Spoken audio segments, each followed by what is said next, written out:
Bonjour et bienvenue dans la deuxième partie du cours sur la dissolution des solides. Nous y verrons comment écrire une équation de dissolution et définirons ce qu'on appelle une concentration effective. Le fluorure de calcium est composé d'ions fluorure et d'ions calcium.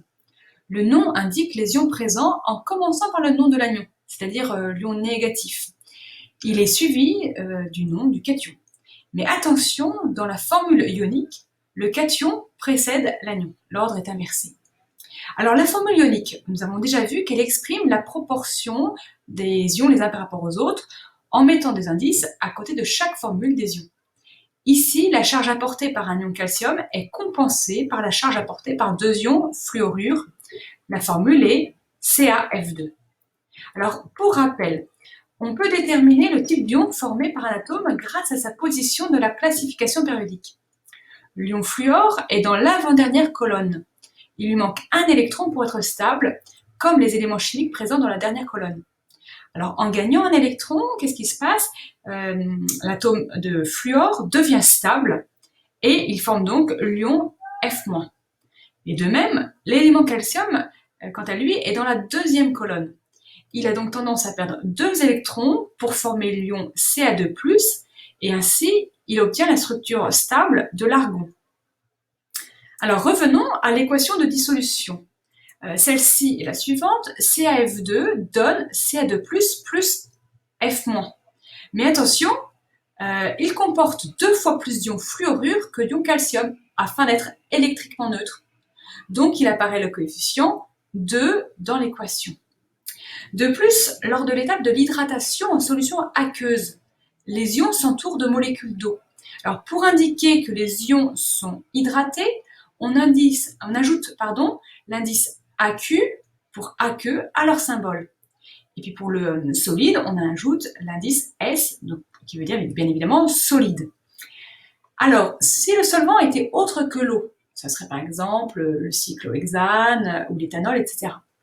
Alors, dans l'étape de solvatation, les ions s'entourent de molécules de solvant. Et pour indiquer qu'ils sont solvatés, on ajoute l'indice SOLV, S-O-L-V, à leur symbole. Voyons si vous avez bien compris avec deux petits défis. Le sulfure de fer, il contient des ions Fe2+, et des ions sulfure S2-. Mettez sur pause la vidéo et écrivez l'équation de dissolution du sulfure de fer 2 dans l'eau.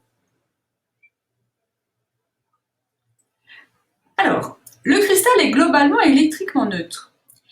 Les charges positives portées par les cations doivent donc compenser les charges négatives portées par les anions. En proportion, il y a un ion Fe2+, pour un ion S2-. L'équation s'est écrite telle que vous la voyez à l'écran. Alors, deuxième défi. Le sulfure de sodium contient des ions sodium Na+, et des ions sulfure S2-. Faites à nouveau une pause. Voici la solution. Il faut deux ions sodium pour compenser la charge d'un ion sulfure. L'équation s'écrit ainsi. Na2S donne 2Na+, plus S2-. Il faut bien vérifier que vous avez écrit Na2S et non pas SNA2, car on écrit toujours le cation en premier dans la formule, et c'est l'ordre inverse dans le nom. Dissolution du fluorure de calcium. On dissout 1 mol de ce solide dans de l'eau en utilisant une fiole jaugée de 500 ml. Calculons la concentration en soluté apportée, c'est-à-dire la concentration en fluorure de calcium. On applique la formule de la concentration. C'est le rapport de la quantité de matière en soluté par le volume de la solution. Ici, la solution a un volume final de 500 ml. En remplaçant les valeurs dans le calcul, et bien évidemment en réalisant une conversion pour exprimer le volume en litres, on obtient alors une concentration en soluté apportée de 2 mol par litre. Mais nous savons qu'une fois dissous, le solide n'existe plus sous la forme CaF2. Mais les ions constituant ces solides se sont dispersés dans l'eau. Nous pouvons donc calculer la concentration de chaque type d'ion présent en solution. Lors de cette dissolution, chaque mol de fluorure de calcium produit 1 mol d'ion calcium CaD+, et 2 moles d'ion fluorure F-. C'est l'équation de dissolution qui nous permet de l'affirmer. Alors, après dissolution complète, il y a autant d'ions Ca2+, que de CaF2 apportés. Mais attention, il y a 2 fois plus d'ions F- que de CaF2 apportés. Donc, dans la solution de fluorure de calcium à 2 moles par litre, la concentration des ions calcium vaut 2 moles par litre, et la concentration des ions fluorure vaut le double, elle vaut 4 moles par litre.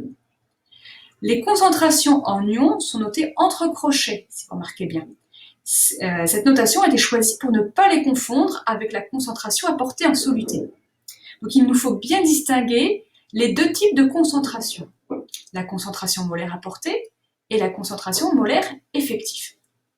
Alors, la concentration en soluté apportée, elle représente la quantité de matière de soluté, qu'on va appeler S par exemple, dissoute dans un volume de solution que nous allons noter V sol. Cette concentration elle est relative à ce qui est introduit dans le mélange réactionnel, ce que vous avez réellement apporté. Donc, par exemple, vous avez pesé une certaine masse de solide, cette masse, elle est liée d'une certaine façon à la concentration en soluté apportée. En revanche, la concentration effective en ion, elle correspond, comme son nom l'indique, à la concentration réelle de l'espèce en solution après que la réaction de dissolution ait eu lieu. Alors, elle est notée X entre crochets, où X est le symbole de l'espèce concernée. Elle se calcule avec le rapport de la quantité de matière en ion effectivement présent par le volume de la solution. Alors, si on introduit le tableau d'avancement qui est ici lié à l'équation de dissolution étudiée, nous pouvons voir que la concentration en soluté apportée, elle est liée à la première ligne du tableau d'avancement. En effet, dans cette première ligne, qu'est-ce que l'on lit ? On lit la quantité de matière en soluté apportée. Donc, par un calcul, on peut déterminer la concentration en soluté apportée. Et la dernière ligne, qu'est-ce qu'on peut lire sur cette dernière ligne ? On lit la quantité de matière réelle de chacun des ions présents en solution. Donc les concentrations effectives en ions sont liées à la dernière ligne du tableau d'avancement.